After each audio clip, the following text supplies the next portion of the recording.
Well, so we're ready to do the discussion, and helping us this morning to take this matter through, especially the issue about the cedi and the measures that have been undertaken by the Bank of Ghana to stabilize the cedi. We have a commencer, he's an entrepreneur, he's a consultant, he's a business development person.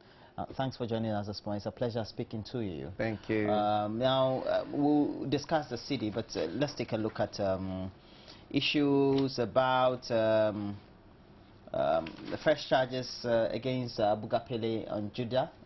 What do you make of it, as the matter is already in court? Well, I mean, with this Judah case, really, it's just, it frustrates me as a young person, because this was set up to create jobs for young people, to ensure that unemployment has been, you know, if not eradicated, at least reduced to the barest minimum.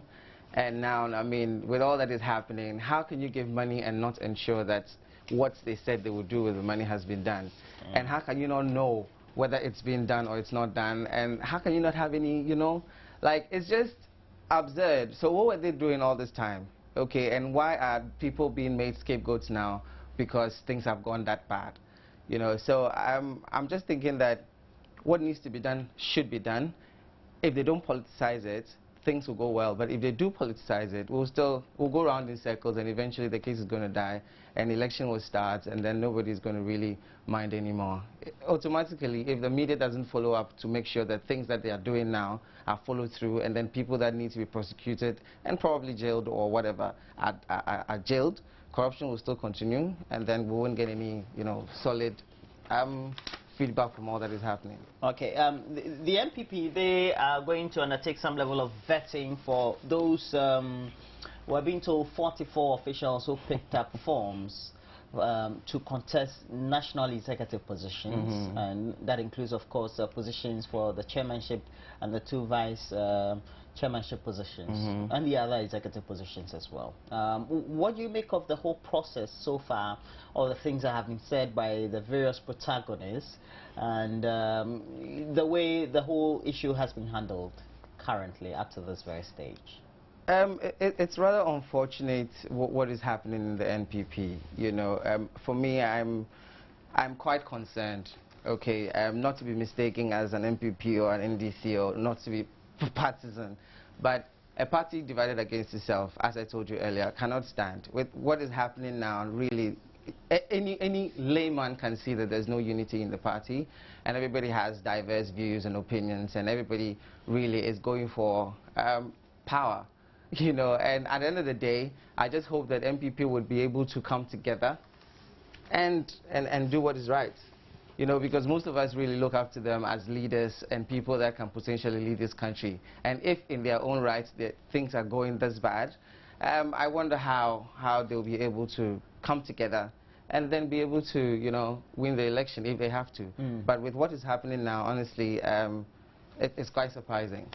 Okay, among their rank and file, how crucial is it that they are able to close their ranks, make sure they maintain a certain sense of unity of purpose, and make sure that they devoid their politics or their internal politics out of the wranglings that usually so far has been associated with the pre-campaign activities for the national executive election positions? Well, I cannot give you concrete solutions to what is happening, because probably they have, and it looks like everybody has their own mission in their own heads, you know, and everybody knows why they are doing or going after what they are going for. But I believe that if MPP as a party has a vision that eventually, you know, they would want to come back to power and probably put Ghana into the states that we are all hoping it will be in, then I'm hoping that eventually they would put all their differences aside and then come together as one party. But that would not be if what is going on is still going on. And so now they are going to undertake vettings today. Yeah. It means that the right people would have to be vetted and etc. Of course, we have all those personalities having picked forms. What should be the main concern or the main objective of the committee doing the vetting? They should look out for people that can come together, okay, with one vision, and then will be able to lead the party to win elections. because their influence would be, you know, significant if they truly do win the election, and that should be the objective. They should look out for leaders that can bring the party together, that can settle the differences in the various quarters, you know, in the party, and then be able to lead the party to victory in 2016. So basically, whoever will be vetted today and whatever questions they'll be asking, they should look out for leaders that can eventually rally the support of all the MPP members and secure victory. Okay, thank you very much on the subject. But we'll also look at this before we look at our substantive. Menshia wants Owusu Bempah over deities, that says deities will deal with you if you don't come to apologize. And this very story has been replicated on other front pages of various newspapers we have in the studio this morning. What do you make of these very pronouncements by men of God these days, particularly on such subjects, and whether they have seen prophecies and how they need to handle such prophecies in the public domain? It's sad, you know. Men of God nowadays really, in the days of old, when God actually does reveal some of these very sensitive information to you about, you know, people going to die and things that are going to happen to a nation or something, you actually go and see, you know, behind closed doors, as we call it, these people that probably have been revealed to you, and let them know that this is what God is revealing to you, and probably this is what can be done to avert it. But to come in the public domain, or probably to pronounce these things, sensitive things, you know, in an environment where they hold dear, you know, these royalties and then their tradition, you know, and to also come out to boldly say that you're not going to apologize because you believe that is a word from God, and you are not going to take, you know, you're not going to render apology because this is like against your religion. And I mean, it's sad because these are men that we are looking up to, as I always say. You know, these are men that we expect to be examples in the society, and then these are things that, you know, bring confusion and bring disturbs the peace that we are experiencing. And I believe that it wasn't right the way everything is being handled, and then I think that it's about time that, you know, Menshia and then Reverend Owusu Bempah, they call a consultative meeting to discuss how best to handle this, because it's been in the public domain is quite disturbing, you know, and now it's like tradition against Christianity, which shouldn't be, because in a country like Ghana, we respect all traditions, we respect all religion, and for this to be happening, it's quite sad. Well, the threat from Menshia that well, the prophet or the gentleman needs to come and apologize. Is that the right way to go about it? Well, it's tradition, you know, and it's tradition. I mean, everything that anyone pronounces against the chief, and in the manner at which it was done, I think it's tradition, and it's the right thing, you know, according to their tradition to be done. But obviously, with what Owusu Bempah said, I think recently, that he's not going to apologize no matter what is done to him, then probably something else has to be done, you know, to ensure that this thing dies out peacefully. Okay, and so you think that the best means is to do some level of consultation? I mean, it should be a closed door thing, you know. They should work out how to bring this out from the public domain and then settle it as leaders that they're supposed to. But if they have to follow tradition and then Owusu Bempah has to follow his Christianity, then it makes it a difficult thing to resolve. Okay. Now, let's go to the subjects of our main discussion for the morning. The current, I should say, measures introduced by the Bank of Ghana. We've had a lot more commentary on the subject. You're an entrepreneur, you're a business consultant, etc. What do you make of the current measures as they have been announced by the Bank of Ghana? Well, I don't think these measures are new. These measures are things that probably were there. It's now that they are trying to enforce it because of how bad the city is faring.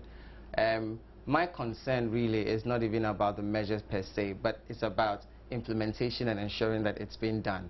You know, it's going to affect business in a way because people are used to, you know, doing business this way.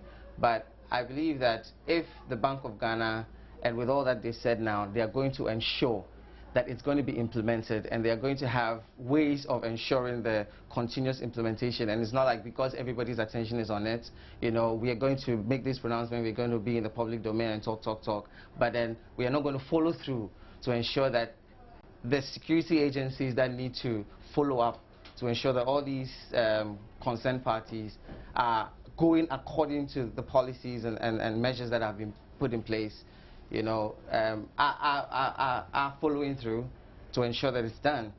They are not new. I mean, world over, these these measures are put in place too. You know, when I was called yesterday, I told the people that if they want an expert opinion, they won't get it from me, because we have caused this on us.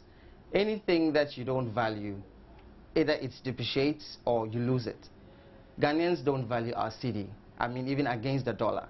Everything has to be dollarized, or just to show that, okay, we are moving into a middle income nation, or just to show that, okay, now,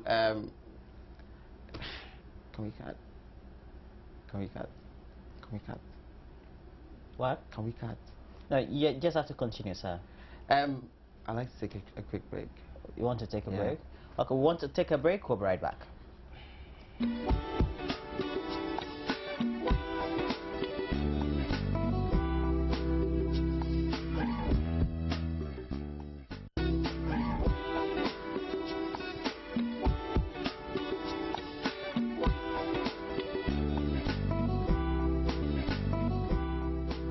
We're still with business consultant and entrepreneur, a commenter, and thanks again for always giving us this very hand in doing these very discussions. Now, following these very directives by the Bank of Ghana, how are these likely to affect, let's say, an entrepreneur like your sort?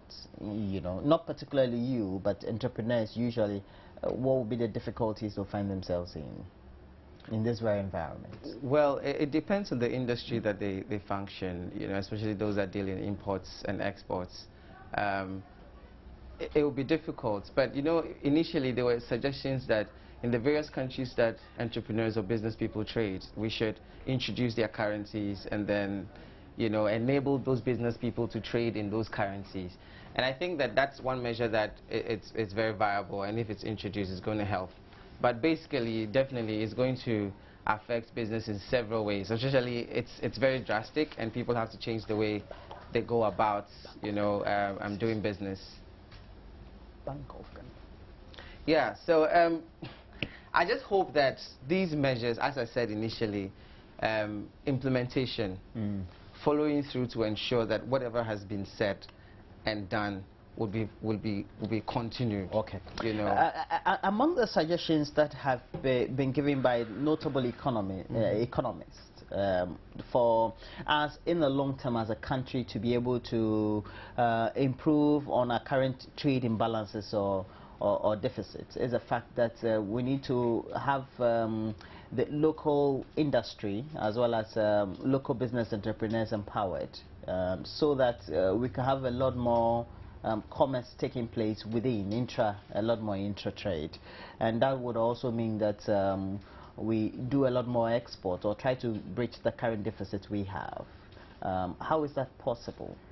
Everything is possible if the government wants to do it. You know, in the country that we are, as much as we want to be powered by the private sector, most of the things are still being controlled by the government. And as a people, I think that we are to blame for how the city is functioning, because we don't value our own. You know, we don't invest in our own. Even made in Ghana stuff are one of the, if not the most expensive, you know, the most expensive things in the market. So even though we want to buy made in Ghana, you know, it's comparatively quite expensive, and especially for young entrepreneurs that are coming, I wouldn't want to invest in something that would take a toll on my capital. You know, but basically, if the government wants to do it and invest in local industry, you know, as a country, I don't really know what vision we are running with, especially with business. Are we running with a vision that would encourage our local trading? Are we running with a vision that would encourage the things that we do locally? Because, you see, for every country that values what they have, the currency is stable and strong. For instance, when you go to London, I mean, you don't expect them to value United States products more than, you know, England products. You know, in Ghana, if we put some value on the things that, especially on our city, on our made in Ghana product, and then the government actually looks out for people that he can directly or indirectly invest in. You know, if the government is giving contracts to the local people, then the local people are doing justice to it. If the government is actually investing directly into young entrepreneurs who are doing things that are locally manufactured, if the government is investing in industries, infrastructure, factories that enable processing of our local goods, you know, and if the government is able to put in measures to empower young people to be creative and innovative with the local things that we have, definitely the value that we place on the things locally is going to increase. You know, I believe in branding, I believe in packaging. If what we have is good enough to sell anywhere in the world, I don't see why we cannot, you know, take pride in the things that we manufacture locally. Well, that brings to mind the issue of competition and whether the product we perhaps manufacture or churn out locally can compete in the globalized competitive world. In the globalized competitive world, they have the full backing and support of governments and other agencies. You mean their respective governments? Yes, in their respective, you know, countries. Their respective countries. Competitiveness on the international market takes a lot of capital to do. It takes a lot of extra effort. It takes a lot of money. And I think that if the government plays a critical role in helping with, because when the products are made, there are standards that have to be met. And with all these standards that have to be met, it comes with investments.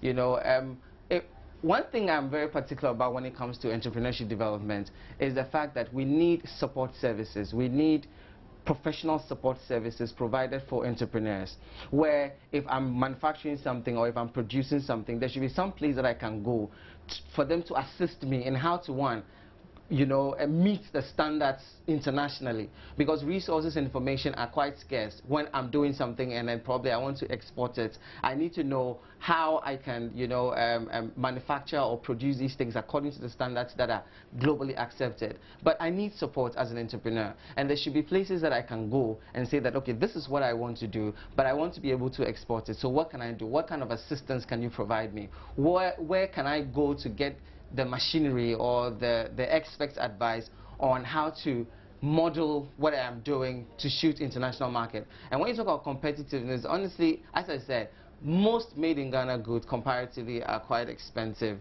compared to goods coming from China and other places in the world. And aside its non-competitiveness, it's also when you talk about durability, when you talk about affordability, it's difficult to really compare. Why do we have such a phenomenon? Because cost of production in Ghana is expensive. You know, cost of production in Ghana is expensive, basically because probably we don't have the basic infrastructure in place. You know, electricity is very expensive, utilities are very expensive. If you want to set up a company that can compete globally, it takes a lot of money. And then because we don't have any assistance on how to even position our businesses to be able to attract investments, you know, it's very difficult to be able to play in the circles that these global companies play, because most of the other countries that are really doing well, especially with entrepreneurship, have assistance from their governments and have assistance from industries, have assistance from agencies that help shape their business concepts to be able to attract investments. You know, most entrepreneurs, especially the young ones that I work with, have not positioned their businesses, you know, enough to attract investments. It's not that there's no money in the system, but basically it's because most of these entrepreneurs don't have what it takes, either the technical know-how or the ability to be able to structure and well position their businesses to attract these investments. So we realize that most of them are playing small in their own small corners. And if you look at the entrepreneurs that actually deal in made in Ghana stuff, they're not able to produce in the quantity and the standards that are globally accepted, because basically they don't have the technical know-how or they don't have the capital. And they don't even know anywhere that they can go to be able to get this support whether financially or technically, to be able to meet the standards globally. So as long as we continue as a nation like that, where we don't have direct or indirect support for entrepreneurs and then people that are dealing made in Ghana goods, they will be playing small and they will never meet the standards that are accepted globally. And as such, our city will still continue to suffer because we won't be able to play any dominant role in the international trading market.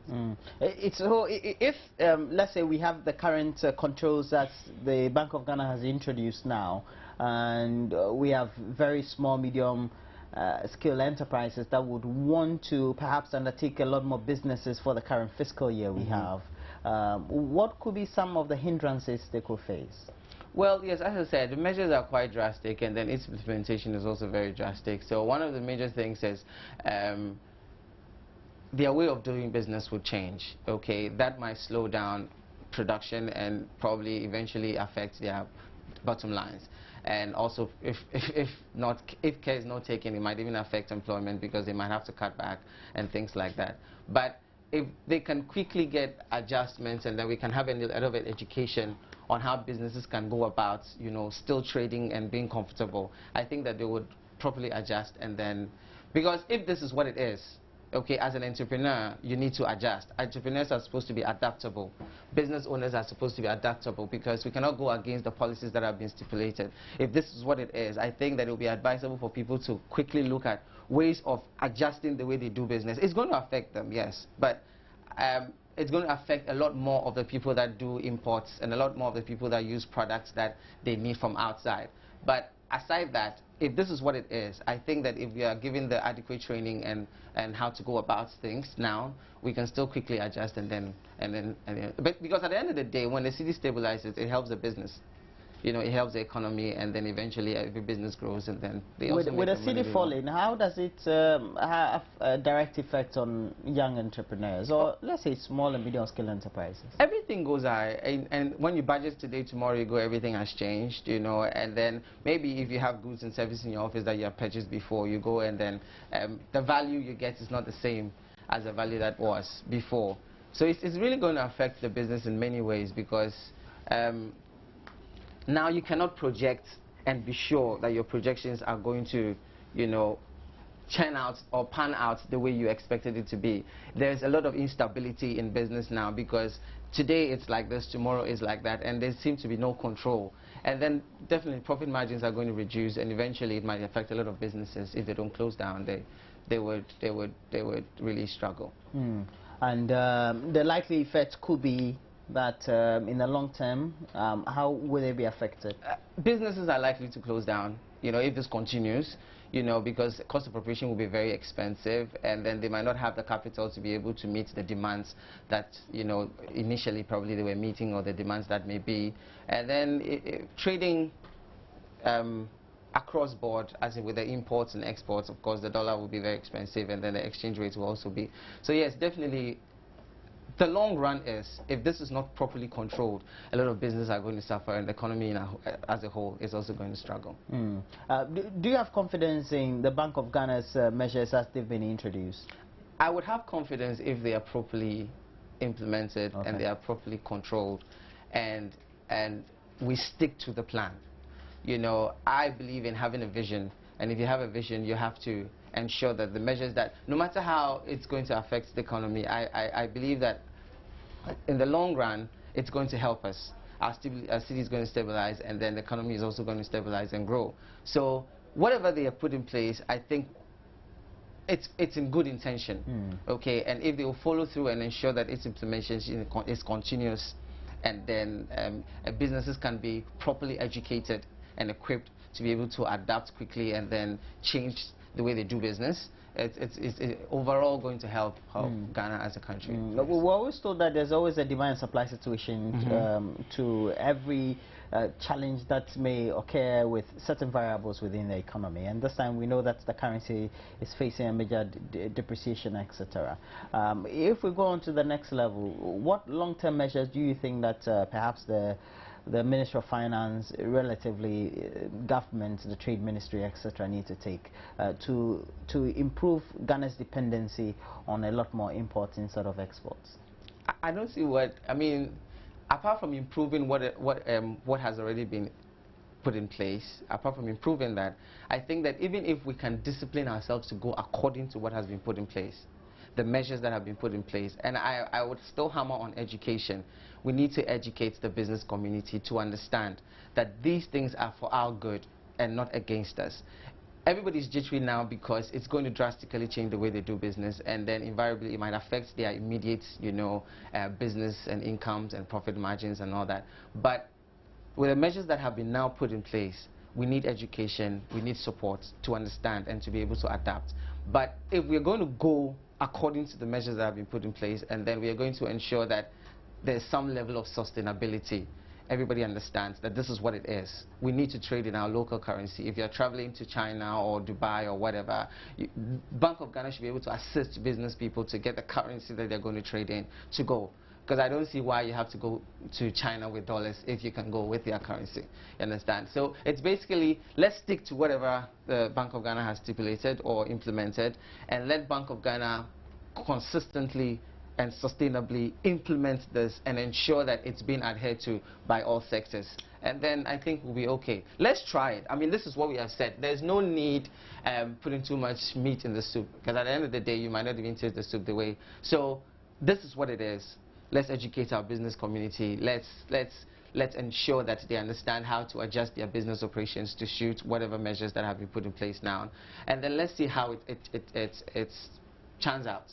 Then if we have to do necessary adjustments, we would have to do. But then, yes, with every policy, there's always the other side of it, where the black markets, the Forex Bureau, they need to be controlled. We need to have a way of ensuring that there are no backdoors, because if there are backdoors, that what it means is that people are going to keep their dollars at home. It's still, things are not going to change, because people are going to have high volumes of foreign currencies stashed up in different places, which cannot be controlled by the Bank of Ghana, which will also not be good for the economy.